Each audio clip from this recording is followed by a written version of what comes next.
касимовские татары, нижегородские, рязанско-касимовские, пензенские, темниковские, симбирские и другие, которые в подавляющем большинстве в Москве и Московской области исповедуют православное христианство.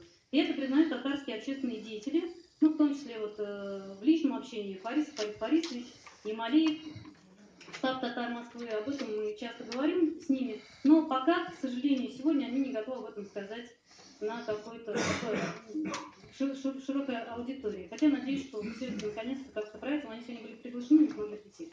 Остальные татары проживают во всех регионах России, как в деревнях, так и в городах. При этом следует подчеркнуть, что они не являются какими-то переселенцами из Татарстана, а являются представителями татарских субэтносов, сформировавшихся за пределами территории Казанского ханства и других так называемых осколков Золотой Орды. Это прежде всего татары-мещеряки, включая касимовских и рязанских татар, а также бардымских.